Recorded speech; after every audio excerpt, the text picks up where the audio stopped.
My name is Mark McKenzie, and I'm here today to talk to you about technical communications classes and how I want to change them. The work world today has changed quite a bit in the last few decades.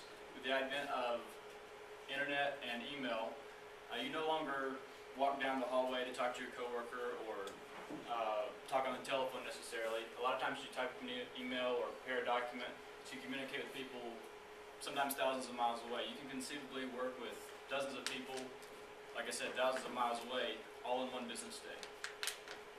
So I'm going to talk to you about how to change a TechCom class into something enjoyable. The way I'm going to do that is through Jane McGonigal's 4 defining traits of a game. We're going to incorporate those 4 traits into a TechCom class.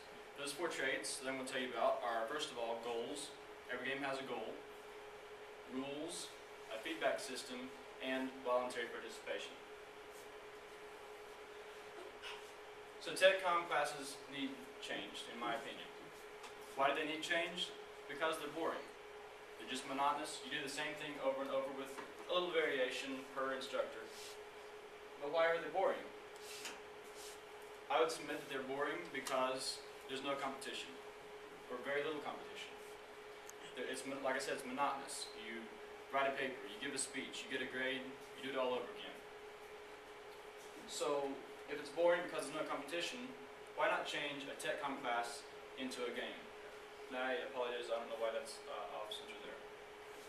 Why not change a TechCom class into a game that has competition? Games are enjoyable. Games can also be educational. So why not do that? So I'm going to tell you how to do that. First of all, we have goals that I'm going to incorporate into a TechCom class.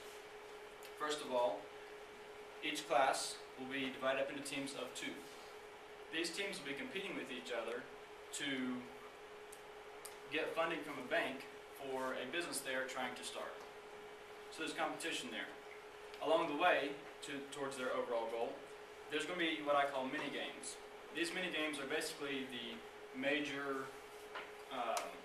outlines in the course. Excuse me, not major outlines, major assignments in the course. There are such things as writing a summary of your business, requesting information from the bank regarding their lending guidelines, giving speeches, etc.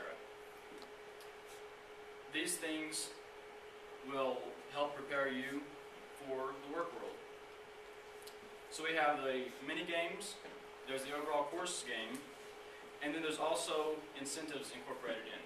And these what I've incorporated into my game are actual monetary incentives. And these, I can't really go into how they're funded right now, but you can read it in my written proposal. But these monetary incentives will be for those who do the best in the class, those who get an A in the class. There's a couple different levels of incentives. So we have goals. Second, we have rules. Rules are there to limit the behavior and work of students to a particular avenue. In this case, it's writing technical documents, giving technical speeches, etc. Rules are also meant to put unnecessary obstacles in the way. Now this gives challenges for people to overcome. That's a vital part of any game. So we have goals, rules, there's also feedback. The feedback system I have incorporated has 3 components. First of all, we have the instructor's feedback, which is necessary for any class. Second, we have peer feedback, which gives you feedback from people on the same level.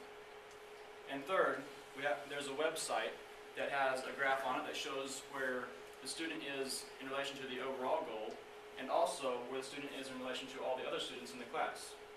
Now, only the student that's accessing the graph will see their name, and all the other students' names will be just generic, student 1, student 3, like that. So we have goals, rules, feedback, and last we have voluntary participation. That doesn't really seem like it fits in a classroom setting, but you chose the school, the student chose the school, chose the class, so you could argue that it's voluntary, but if that doesn't suffice, this game will make it, with its competitive atmosphere, with the enjoyment of it, will make it where students want to participate voluntarily. So I've told you how my 4 the 4 traits of a game, how they can be incorporated into a class.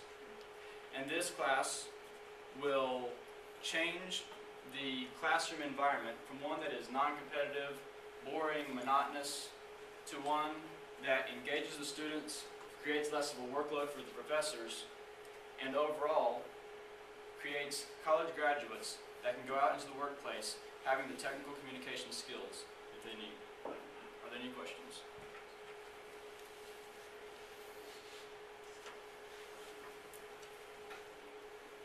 Since you've got a little bit of time, tell us maybe what kind of where the monetary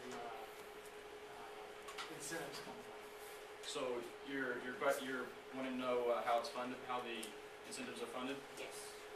Okay, they're initially for 5 years the state of South Dakota is doing research into this very idea, games in the classroom, especially in college classrooms, but also in high school classrooms.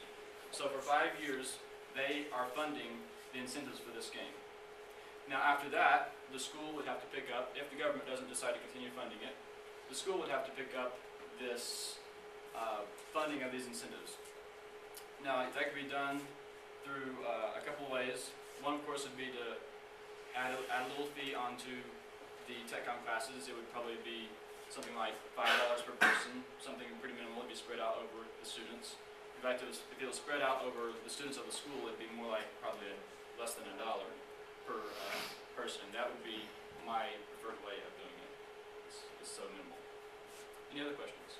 Yes. Yes, is there a legal issue with that? With With funding a game inside of the classroom in a learning So atmosphere? you're asking if there's a legal issue regarding funding a game inside the classroom? Yeah, giving money to students. Okay. To be honest, I don't have an answer for you directly, but I will do some research and I'll get back to you if that's all right. Would it be any different than doing a piecemeal academic scholarship? Well, I'm just, That's what I would look at it as, if you're just earning your scholarship one test at a time or whatever. That's a good question.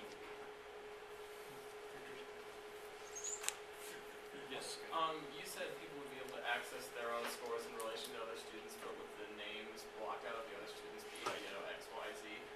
Is that just to enable the class to work around FERPA? That's correct.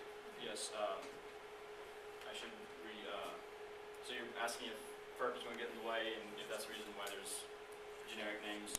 That is absolutely correct. FERPA would not allow us to have all the students' names there and show the scores. I think it's a really good idea. Oh, give him a hand.